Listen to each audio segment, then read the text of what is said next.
இந்த அம்மா பேசுகிற விஷயத்தையெல்லாம் கண்டே பிடிக்க முடியாது. தந்திரமாக ஒரு வேலை பண்ணுறாங்க. ஆனால் இந்த முனியம்மா அவங்களுக்கு வாயிலிருந்து மற்றவங்களுக்கும் சப்போர்ட் பண்ணுங்கன்னு வாயில் வரவே இல்லைங்க. இது எப்படிங்க நல்ல மனசாக இருக்கும்? எனக்கு இது புரியல. எவ்வளோ சுயநலம் அத்தனை பேரும் வந்து சொல்கிறாங்க. ஓகே, என்ன சப்போர்ட் பண்ணுறீங்களா மக்களே, அதே மாதிரி இவங்களுக்கு சப்போர்ட் பண்ணுங்கன்னு சொல்கிறதுல என்ன வாய் குறைஞ்சா போயிடும்? காசா பணமா? அதில் கூட சொல்லிட்டா கூட சப்போர்ட் பண்ணிடுவீங்களே அப்படிங்கிற ஒரு சுயநலம் முனியம்மாவுக்கு. யோசிச்சு பாருங்க, எவ்வளோ தந்திரமாக இருக்காங்க.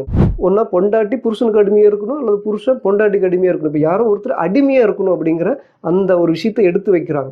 எங்கள் வீட்டுக்காரர் வந்து என்னை இப்படி அடிச்சு போட்டார் அப்படின்னு சொல்லிட்டு, இப்போ இது என்ன பண்ண முடியும்? இதுக்கு நான் போய் பேசுனா குடும்பத்தில் பெரிய சண்டை வரும், அதனால நான் கம்முன்னு போகிறேன் அப்படின்ட்டு புருஷனுக்கு அடிமையாக இருக்கிற அப்படிங்கிற ஒரு விஷயத்த மறைமுகமாக அவங்க சொல்கிறாங்க. ஓகேவா? ஆனால் இங்கே எபிசோடில் என்ன சொல்கிறாங்க? என்னை சீமாட்டி மாதிரி பார்த்துக்கிறாரு. எவ்வளோ பெரிய உட்டான்ஸ்.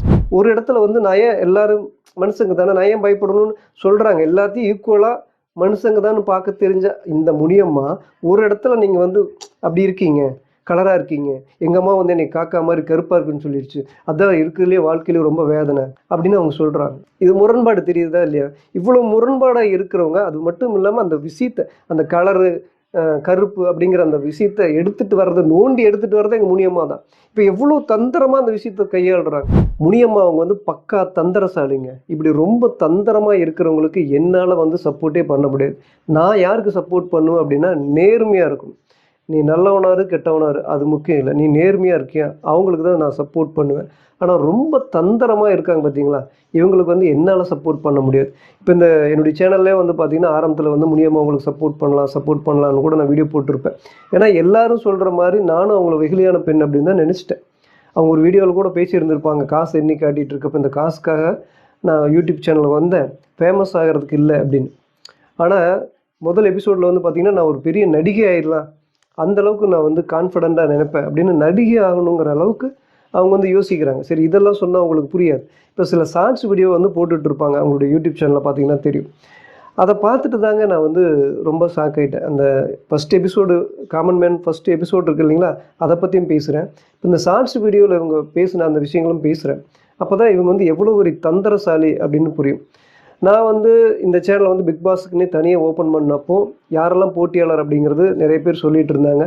அதில் ஒரு பேர் முனியம்மா அப்படிங்கிற பேர் கேட்ட உடனே அவங்க யாருன்னு எனக்கு தெரியாது. இந்த பேர் வந்து நிச்சயமாக ஹிட் ஆகும், பிக் பாஸினுடைய போட்டியாளராக போகிறாங்க அப்படின்னா இந்த பிக் பாஸினுடைய 10 சீசன்லேயே ஓரளவுக்கு இந்த சீசனை வந்து ஓரளவுக்கு பேசும் பொருளாக மாற்றும் அப்படிங்கிற நம்பிக்கை வந்துச்சு. எனக்கு இவங்க யாருன்னே தெரியாது. இவங்களை போய் தெரிஞ்சுக்கணும்னு நினைக்கிறப்போ சில வீடியோக்கெல்லாம் பார்க்குறப்போ கொஞ்சம் படபடன்னு பேசுகிறாங்க, மனசுக்குள்ளே எதையும் வச்சுக்காமல் பேசுகிறாங்க, பரவாயில்லையே அப்படிங்கிற மாதிரி இருந்துச்சு. அந்த ஃபஸ்ட்டு வீடியோவுக்கு எனக்கு வந்த கமெண்ட் எல்லாமே ரொம்ப வெள்ளந்தியான பொண்ணு, ரொம்ப கடினமான உழைப்பாளி, ரொம்ப நல்லவங்க, அப்படி தான் கமெண்ட் வந்துச்சு. இப்போ பார்க்க போனால் என்னுடைய புரிதல் எப்படி இருக்குதுன்னு கேட்டிங்கன்னா, இந்த கமெண்ட் பண்ணுறாங்க இல்லைங்களா, முனியம்மா வந்து ரொம்ப வெகுளியான பெண்ணு, அவங்க ரொம்ப நல்லவங்க, வெள்ளந்தியான பெண்ணுன்னு சொல்கிறாங்க இல்லையா, இவங்க தாங்க வெகுளி. இந்த வெள்ளந்தியான பெண் அப்படின்னு முனியம்மாவை சொல்கிறாங்க இல்லையா, இவங்க தான் வெள்ளந்தியா, விவரமே இல்லாமல் இவங்களை பற்றி அறியாமல் இருக்காங்க அப்படிங்கிறது தான் அர்த்தம். முனியம்மா அவங்கள வந்து நான் ஏன் தந்திரசாலி அப்படின்னு சொல்கிறேன் அப்படின்னு கேட்டிங்கன்னா, இப்போ ஷார்ட்ஸ் வீடியோ நிறைய போட்டுட்ருப்பாங்க, அதில் பார்த்துருப்பீங்க. இப்போ ஒரு ஷார்ட்ஸ் வீடியோவை நான் பார்த்தேன். எப்பா இப்படியெல்லாம், ஏன்னா இதெல்லாம் கண்டே பிடிக்க முடியாதுங்க. இந்த அம்மா பேசுகிற விஷயத்தையெல்லாம் கண்டே பிடிக்க முடியாது. தந்திரமாக ஒரு வேலை பண்ணுறாங்க. அங்கேருந்து வந்திருக்கேன், கஷ்டப்பட்டுட்ருக்கேன், என்னை பார்த்து நீங்கள் வந்து கமெண்டெல்லாம் நான் பார்க்குறேன். ஒரு குடும்ப பெண்ணை பார்த்து இப்படியே ஓடி போயிட்டியா அப்படி இப்படிலாம் பேசுவீங்களா, இப்படிலாம் உங்களுக்கு சொல்ல தோணுது, அப்படியே பொம்பளையில் பாரு பொம்பளையில் அப்படின்னு சொல்லிட்டு உங்களையெல்லாம் மூஞ்சிலே குத்தணும் அப்படின்னு சொல்லிட்டு, நான் வந்து குடும்பத்துக்காக வந்து பாடுபடுறதுக்காக வந்திருக்கேன், கஷ்டப்படுறதுக்காக வந்திருக்கேன், நான் உங்களை மாதிரியா அப்படின்ட்டு என்னை வாழ்த்துங்க, நான் நல்லா இருக்கணும், முனியம்மா வந்து நான் மென்மேலும் வளரணும் அப்படின்னு வாழ்த்துங்க, லைக் பண்ணுங்கள் அப்படிங்கிற மாதிரி பேசுகிறாங்க. இதெல்லாம் பார்க்குறப்ப வந்து பார்த்திங்கன்னா எல்லாத்துக்கும் என்ன தோணும், பார்த்தியா அவங்க எவ்வளோ வெள்ளந்தியாக பேசுகிறாங்க, தன்னை பற்றி ஒருத்தர் வந்து கமெண்டில் பேசுகிறது கூட மூஞ்சிலே குத்திடுவோங்களே, அப்படிலாம் அன்பாக பேசுகிறாங்க தானே அப்படின்னு நினைப்பீங்க. எங்கள் மூஞ்சியில் குத்திடுவேன்னு சொல்லி அன்பாக சொன்னால் என்ன, ஆத்திரமாக சொன்னால் என்ன, கோபமாக சொன்னால் என்ன? இப்போ இந்த விஷயம் இவங்க பேசுனாங்க இல்லையா, இதில் பிரித்து பேசினா தான் உங்களுக்கு அந்த தந்திரம் புரியும். அவங்க சொல்கிறாங்க, அவங்களே குடும்ப பெண்ணுன்னு சொல்கிறாங்க, ஓகே அதெல்லாம் ஓகே. ஒரு குடும்ப பெண்ணை பார்த்து இப்படியா கமெண்ட் பண்ணுவீங்க அப்படின்னு சொல்கிறாங்க, அதெல்லாம் ஓகே. பொம்பளையில் பாரு பொம்பளை அப்படின்னு அவங்க பேசுகிறாங்க இல்லையா, இது கிராமத்தில் கேட்டாங்க அப்படின்னா இவங்கள மாதிரியே கொஞ்சம் இவங்கள மாதிரி கொஞ்சம் அந்த தந்திரமாக இருக்கிறவங்க, கொஞ்சம் விவரமாக இருக்கிறவங்களுக்கு மூஞ்சி இப்போ என்ன சொல்ல பொம்பளை பாரு பொம்பளை அப்படின்னு சொன்னால் கோபம் வந்துடும். அங்கே இருக்கிற லேடிஸுக்கு, கிராமத்தில் இருக்கிற லேடிஸுக்கு கோபம் வந்துடும். அப்படி பொம்பளை பாரு பொம்பளை அப்படின்னு இவங்க சொல்கிறாங்க அப்படின்னா யோசிச்சு பாருங்க, இந்த வார்த்தையை எடுத்துக்கங்க. அதுக்கப்புறம் அவங்க சொல்கிறாங்க உங்கள் மூஞ்சியிலே குத்திடுவேன் அப்படின்னு. அப்போ அது வந்து கோபமாக அடிக்கிற அளவுக்கு அவங்க சொல்கிறாங்க. இப்போ பொம்பளை பாரு பொம்பளைன்னு சொல்கிறாங்க, மூஞ்சிலே அடிச்சிருவேன்னு சொல்கிறாங்க.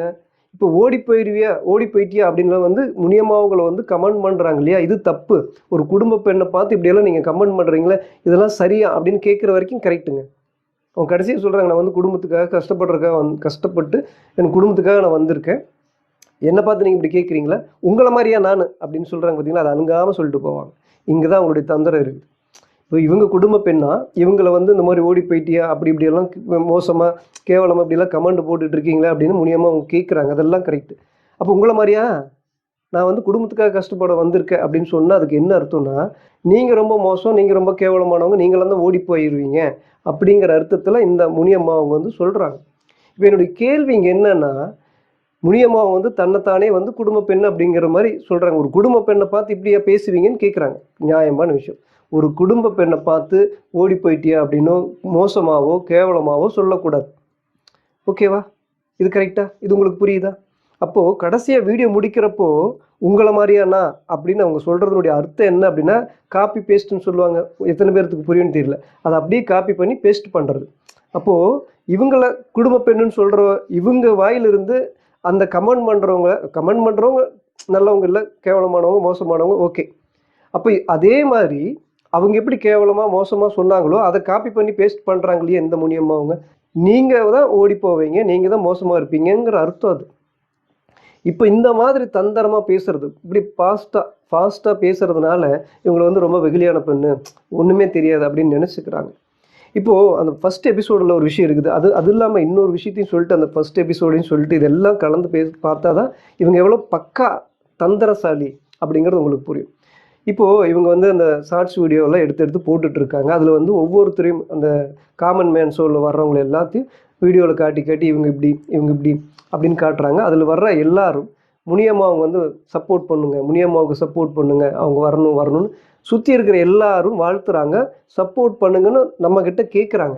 ஆனால் இந்த முனியம்மா அவங்க வாயிலிருந்து ஒருத்தருக்கு கூட இவங்க மக்களே என்னை சப்போர்ட் பண்ணுறீங்களா, அதே மாதிரி இவங்களையும் சப்போர்ட் பண்ணுங்கன்னு ஒரு வார்த்தை வரலைங்க. எவ்வளோ பக்கா சுயநலவாதி பாருங்க முனியம்மா. இப்போ இவங்க அதில் கூட ஒரு பொண்ணு சொல்கிறாங்க, முனியம்மாவுக்கும் எனக்கும் தான் ஃபஸ்ட்டு சண்டை வந்துச்சு, அப்படி சண்டை நான் கட்டினேன், ஆனாலும் நான் வந்து இப்போ பரவாயில்ல நாங்கள் பேசிக்கிறோம், முனியம்மாவுக்கு நீங்கள் சப்போர்ட் பண்ணுங்க அப்படின்னு அந்த முனியம்மாவங்களோட சண்டை கட்டின அந்த பெண் சொல்லுது. ஆனால் இந்த முனியம்மா அவங்களுக்கு வாயிலிருந்து மற்றவங்களுக்கும் சப்போர்ட் பண்ணுங்கன்னு வாயில் வரவே இல்லைங்க. இது எப்படிங்க நல்ல மனசாக இருக்கும்? எனக்கு இது புரியல. எவ்வளோ சுயநலம் அத்தனை பேரும் வந்து சொல்கிறாங்க. ஓகே, என்ன சப்போர்ட் பண்ணுறீங்களா மக்களே, அதே மாதிரி இவங்களுக்கு சப்போர்ட் பண்ணுங்கன்னு சொல்கிறதுல என்ன வாய் குறைஞ்சா போயிடும்? காசா பணமா? அதில் கூட சொல்லிட்டா கூட சப்போர்ட் பண்ணிடுவீங்களே அப்படிங்கிற ஒரு சுயநலம் முனியம்மாவுக்கு. யோசிச்சு பாருங்கள் எவ்வளோ தந்திரமாக இருக்காங்க.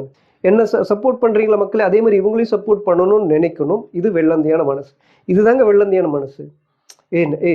இந்த புள்ள எங்கூட சண்டை கட்டிச்சு, ஆனால் அப்படி சண்டை கட்டிட்டு கூட நான் நல்லா வரணும், எனக்கு சப்போர்ட் பண்ணுங்கன்னு சொல்லுதே. பாருங்கள் மக்களே, இந்த பொண்ணுனுடைய மனசை பாருங்கள், இந்த பொண்ணுக்கு சப்போர்ட் பண்ணுங்கன்னு சொல்லணும். அதுதான் வெள்ளந்தியான மனசு. புரியுதுங்களா? இது வந்து இத்தனை பேரும் சுற்றி வந்து தன்னை வந்து சப்போர்ட் பண்ணுங்கன்னு சொல்கிறப்போல்லாம் அதெல்லாம் தனக்கு வேணும்னு நினச்சிக்கிறாங்க. ஆனால் இவங்க வாயிலிருந்து ஒருத்தருக்கு கூட சப்போர்ட் பண்ணுங்கன்னே வரல அப்படின்னா இவங்க எவ்வளோ சுயநலமாக இருக்காங்கன்னு பாருங்கள். இப்போ இதில் இவங்களுடைய தந்திரம் புரியுதா? சரி, ஓகே. எபிசோடு நீங்கள் பார்த்துருப்பீங்க. முனியம்மா அவங்க வந்து எபிசோடில் வந்து எல்லாரும் கொண்டாடிட்டு இருக்காங்க. நான் வந்து இந்த சேனலில் ஆரம்பத்துலேருந்து முனியம்மாவுக்கு சப்போர்ட் பண்ணணும்னு நினச்சவங்க. நான் முன்னாடியே சொல்லிட்டேன், என்னை பொறுத்த வரைக்கும் நேர்மையாக இருக்கிறவங்களுக்கு தான் சப்போர்ட் பண்ணுவேன். ஏன்னா வந்து அதுக்கப்புறம் என்னுடைய சேனலில் பேனர்லேயே கூட இவங்க ஃபோட்டோவெல்லாம் வச்சுருந்தேன், எடுத்துட்டேன். நான் இந்த எபிசோடை பார்த்தோன்னே எடுத்துட்டேன். ஏன்னா முனியம்மா உள்ளே வந்த உடனே முதல்ல வந்து மாயா அவங்கெல்லாம் பேசுகிறாங்க. முக்கியமான பாயிண்ட் மட்டும் சொல்கிறேன். மாயா வந்து சொல்லுவாங்க, நீங்கள் ரொம்ப அழகாக இருக்கீங்க அப்படின்னு, நீங்கள் சிரிக்கிறது ரொம்ப அழகாக இருக்குது அப்படின்னு. இப்போது முனியம்மா வந்து யாருமே வந்து அங்கே கருப்பாக இருக்குங்கிற டாப்பிக்கே எடுக்கவே இல்லை. புரியுதுங்களா? அங்கே இருக்கிற மாயாவும் சரி, நடுவர்களும் சரி, யாருமே அந்த கருப்பாக இருக்கிற விஷயத்தை எடுக்கவே இல்லை. ஆனால் இதை எடுக்கணும். கருப்புக்கு ஆப்போசிட் என்னங்க? வெள்ளை அல்லது வேறு கருப்புக்கு ஆப்போசிட்டு கலர். ஓகேவா? இப்போ புரியுதா? இப்போ இந்த கருப்பு பற்றி சொல்லணும் அப்படின்னா கலரை பற்றி சொல்லணும். அப்போ இந்த விஷயத்த கிண்டி எடுக்கிறது யார், நோண்டி எடுக்கிறது யார் அப்படின்னா அங்கே முனியம்மா தான். இப்போ வந்த உடனே மாயா வந்து சொல்கிறாங்க, நீங்கள் ரொம்ப அழகாக இருக்கீங்க முனியம்மா அப்படின்ட்டு. உங்கள் சிரிப்பு ரொம்ப அழகாக இருக்குது அப்படின்னு சொல்கிறாங்க. அப்போ முனியம்மா என்ன சொல்கிறாங்க அப்படின்னா, என்னுடைய சிரிப்பெல்லாம் இருக்கட்டும், நீங்கள் எப்படி இப்படி வெள்ளையாக இப்படி கலராக இருக்கிறீங்க அப்படின்னு. புரியுதுங்களா? அப்போது இந்த எப்படி சொல்லுவாங்க, இவங்கள அந்த ஒரு விஷயத்த நோண்டி எடுத்துட்டு சொல்கிறாங்க, இப்போ எப்படி நீங்கள்லாம் இப்படி இருக்கீங்க, வெள்ளையாக கலராக இருக்கீங்க அப்படின்னு சொன்ன உடனே நம்ம எல்லாம் நினச்சிப்போம், நுண்ணியம்மா பாவம் கருப்பாக இருக்கிறவங்க நினச்சி எவ்வளோ ஃபீல் பண்ணுறாங்க, எவ்வளோ வெள்ளந்தியாக பேசுகிறாங்க அப்படின்னு. இங்கே தான் விஷயம் இருக்குதுன்னு முடிவு பண்ணாதீங்க, இதுக்கப்புறம் இருக்குது. இதுக்கப்புறம் வந்து பார்த்தீங்கன்னா மாயா வந்து பேசிட்டு போயிடுவாங்க. போன உடனே எதுக்கு போகிறீங்க, வாங்க வாங்க என் பக்கத்துலேயே நில்லுங்க, நான் பேசுகிறேன் அப்படின்னு முனியம்மா சொல்லுவாங்க. அதுக்கு வந்து ஓவியம் அவங்க வந்து சொல்லுவாங்க முனியம்மாவை பார்த்து, ஏங்கா உங்களுக்கு பயமாக இருக்குதா, தனியாக நிற்கிறதுக்கு பயமாக இருக்கா, மாயா இருக்கணுமா அப்படின்னு கேட்குறப்போ முனியம்மா சொல்கிறாங்க, நான் ஏன் பயப்படணும்.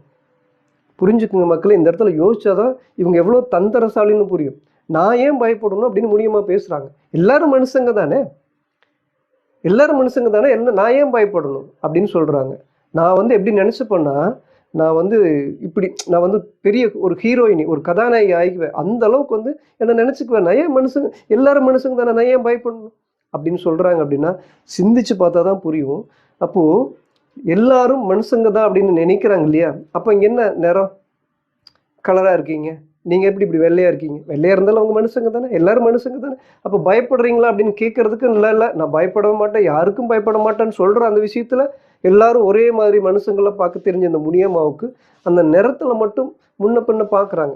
ஓகேவா? இப்போ முதல்ல அந்த நோண்டி எடுத்தாங்க இல்லையா, இந்த விஷயத்துக்கு பாருங்க, அதை பற்றி யாருமே எங்கள் நிறத்தை பற்றி நடுவரோ மாயாவோ யாருமே பேசியிருக்க மாட்டாங்க. ஆனால் முனியம்மா மட்டும் எடுத்துகிட்டு வருவாங்க.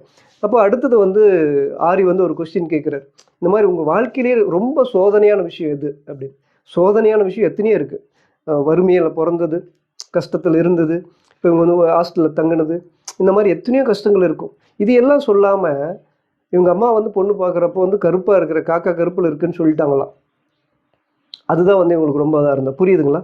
இந்த கருப்புங்கிற விஷயத்தையும் கலராக இருக்கிற விஷயத்தையும் யார் எடுத்துகிட்டு வர்றாங்க, நீங்கள் என்னத்தை பேசினாலும் அதுக்கு இவங்க இதுதான் ஆன்சர் வச்சுருக்காங்க, இப்படி தான் பேசணும்னு முடிவு பண்ணிட்டு வந்திருக்காங்கன்னா எவ்வளோ தந்துரும். ஒரு இடத்துல வந்து நான் ஏன் எல்லாரும் மனுஷங்க தானே, நான் ஏன் பயப்படணும்னு சொல்கிறாங்க. எல்லாத்தையும் ஈக்குவலாக மனுஷங்க தான் பார்க்க தெரிஞ்ச இந்த முனியம்மா ஒரு இடத்துல நீங்கள் வந்து அப்படி இருக்கீங்க, கலராக இருக்கீங்க, எங்கள் அம்மா வந்து என்னை காக்கா மாதிரி கருப்பாக இருக்குன்னு சொல்லிடுச்சு, அதான் இருக்கிறதுலே வாழ்க்கையிலே ரொம்ப வேதனை அப்படின்னு அவங்க சொல்கிறாங்க. இது முரண்பாடு தெரியுதா இல்லையா? இவ்வளோ முரண்பாடாக இருக்கிறவங்க, அது மட்டும் இல்லாமல் அந்த விஷயத்தை, அந்த கலரு கருப்பு அப்படிங்கிற அந்த விஷயத்தை எடுத்துகிட்டு வர்றது, நோண்டி எடுத்துகிட்டு வர்றது எங்கள் முனியம்மா தான்.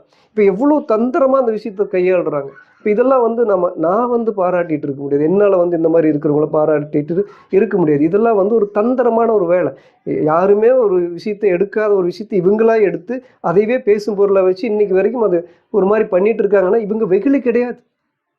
மக்களே இவங்க வெகுளியே கிடையாது. ஏன்னா சுற்றி இப்போ நான் சொன்னேன் இல்லையா, சாட்சி வீடியோவில் அத்தனை பேரும் வீடியோவில் காட்டுறப்போ அவங்க எல்லாரும் முனியம்மாவுக்கு சப்போர்ட் பண்ணுங்க, முனியம்மாவுக்கு சப்போர்ட் பண்ணுங்கன்னு சொன்னாங்க. அந்த மனசு கூட முனியம்மாவுக்கு வரல. ஒருத்தர் பார்த்து கூட எனக்கும் சப்போர்ட் பண்ணுற மாதிரி இவங்களுக்கும் சப்போர்ட் பண்ணுங்கன்னு சொல்கிறதுக்கு என்ன மாயா, என்ன காசா பணம், அதை கூட சொல்கிறதுக்கு இந்த அம்மாவுக்கு மனசே இல்லை. இப்போ இவங்க என்ன மனசு, வெள்ளந்தியான மனசு, நல்ல மனசு, என்னால் வந்து இவங்களுக்கு சப்போர்ட் பண்ண முடியாது மக்களே. இப்போ அந்த ஃபஸ்ட் எபிசோட்லேயே வந்து பார்த்திங்கன்னா அந்த மாதிரி பேசி முடிச்சுட்டு ஒரு விஷயம் சொல்லுவாங்க. என்னை வந்து இந்த இந்த செட்டே வந்து பார்த்திங்கன்னா அரண்மனை மாதிரி இருக்குது, என்னை வந்து என்னோடய வீட்டுக்காரர் சீமாட்டி மாதிரி பார்த்துக்கிறாங்க அப்படின்னு. அதெல்லாம் உட்டான்ஸுங்க. ஏன்னா அவங்களுடைய வீடியோவிலே வந்து எங்கள் வீட்டுக்காரர் வந்து என்னை அடித்து போட்டார் அப்படின்னு ஃபீல் பண்ணி சொல்லுவாங்க. அதில் அவங்க ஒரு விஷயம் சொல்லுவாங்க, யாரோ பெரிய அறிஞர்லாம் சொல்லுவாங்க, ஒரு குடும்பம்னு இருந்துச்சுன்னா யாரோ ஒருத்தர் அடிமையாக இருக்கணும் அப்படின்னு. கீழ்ப்படிஞ்சு இருக்குன்னு சொல்லியிருந்தா கூட ஓகேங்க. முனியம்மாவை சொல்லுவாங்க, ஒரு புருஷன் பொண்டாட்டி இருக்காங்கன்னா அந்த புருஷன் பொண்டாட்டியில் யாரோ ஒருத்தர் ஒன்றா பொண்டாட்டி புருஷனுக்கு அடிமையாக இருக்கணும், அல்லது புருஷன் பொண்டாட்டிக்கு அடிமையாக இருக்கணும். இப்போ யாரோ ஒருத்தர் அடிமையாக இருக்கணும் அப்படிங்கிற அந்த ஒரு விஷயத்தை எடுத்து வைக்கிறாங்க. எங்கள் வீட்டுக்காரர் வந்து என்னை இப்படி அடித்து போட்டார், ஒரு பாவக்காய் குழம்பு வச்சதுக்கு என்னை அடித்து போட்டார் அப்படின்னு சொல்லிட்டு இப்போ இது என்ன பண்ண முடியும், இதுக்கு நான் போய் பேசுனா குடும்பத்தில் பெரிய சண்டை வரும், அதனால் நான் கம்முன்னு போகிறேன் அப்படின்ட்டு புருஷனுக்கு அடிமையாக இருக்கிற அப்படிங்கிற ஒரு விஷயத்த மறைமுகமாக அவங்க சொல்கிறாங்க. ஓகேவா? ஆனால் இங்கே எபிசோடில் என்ன சொல்கிறாங்க, என்னை சீமாட்டி மாதிரி பார்த்துக்கிறாரு. எவ்வளோ பெரிய உட்டான்ஸ், ஓகே மக்களே, நீங்கள் எப்படி என்ன நினைக்கிறீங்களோ எனக்கு தெரியல. ஆனால் இந்த அம்மாவுக்கு வந்து நான் வந்து ஃபுல்லாக சப்போர்ட் பண்ணணுன்னு தாங்க நினச்சேன். எனக்கு பணக்காரங்க, ஏழைங்க, கஷ்டப்படுறவங்க, கஷ்டப்படாதவங்க, புத்திசாலி, அறிவாளி இதெல்லாம் இல்லை. நேர்மையாக இருக்கீங்களா அப்படின்னு பார்த்தா இந்த மாட்டம் அந்த நேர்மை இல்லை. ஏன்னா அந்த ஷார்ட்ஸ் வீடியோவில் வந்து எல்லாரும் வந்து முனியம்மாவுக்கு சப்போர்ட் பண்ணுங்கள், முனியம்மாவுக்கு சப்போர்ட் பண்ணுங்கன்னு சொல்கிறப்போ இந்த அம்மா ஒருத்தருக்கு கூட இவங்களுக்கும் சப்போர்ட் பண்ணுங்கள், எனக்கு சப்போர்ட் பண்ணுற மாதிரி இவங்களுக்கும் சப்போர்ட் பண்ணுங்கன்னு சொல்லிட்டு போகலாமே. அதுதான் நேர்மை, அதுதான் வெள்ளந்தையான மனசு. எனக்கு நீங்கள் சப்போர்ட் பண்ணுங்கன்னு அந்த புள்ள அவங்க 2 பேர்த்துக்கும் சண்டை வந்ததுன்னு சொல்லுது. அந்த புள்ள இப்போ நாங்கள் 2 பேரும் சண்டை கட்டிக்கிட்டோம், ஆனால் இந்த புள்ள எனக்காக நீங்கள் சப்போர்ட் பண்ணுங்கன்னு சொல்லுது. அதே மாதிரி இந்த புள்ள எவ்வளோ நல்ல மனசு, இந்த பிள்ளைக்கும் சப்போர்ட் பண்ணுங்கன்னு அந்த அம்மாவுக்கு சொல்ல வரல, முனியம்மாவுக்கு சொல்ல வரல. இப்போ இந்த அம்மா வந்து பக்கா சுயநலமாக இருக்குது. இந்த அம்மாவுக்கு இந்த அம்மாட்ட நான் நேர்மையை பார்க்கலைங்க. இது அப்படியே அந்த எபிசோட்லேயே வந்து பார்த்திங்கன்னா அந்த கருப்புங்கிற அந்த கலர் விஷயத்தை அந்த அம்மாவே நோண்டி எடுத்து கொண்டு வந்து அதைவே ஒரு பேசு பொருளாக வச்சு ஒரு சிம்பத்தி க்ரியேட் பண்ணி உங்களெல்லாம் பேச வச்சு சப்போர்ட் பண்ண வைக்குது. ஆனால் இந்த இதில் நான் அகப்பட மாட்டேன். நான் வந்து எப்போவுமே நேர்மையாக இருக்கிறவங்களுக்கு தான் சப்போர்ட் பண்ணுவேன். ஆனால் முனியம்மா அவங்கக்கிட்ட நேர்மையாக இல்லை. ஏன்னா இவங்க வந்து அந்த ஷார்ட்ஸ் வீடியோவில் ஓடி போயிட்டியா அப்படிங்கிற அந்த ஷார்ட்ஸ் வீடியோவில் திருப்பி அதை சொல்லி முடிச்சுக்கலாம்.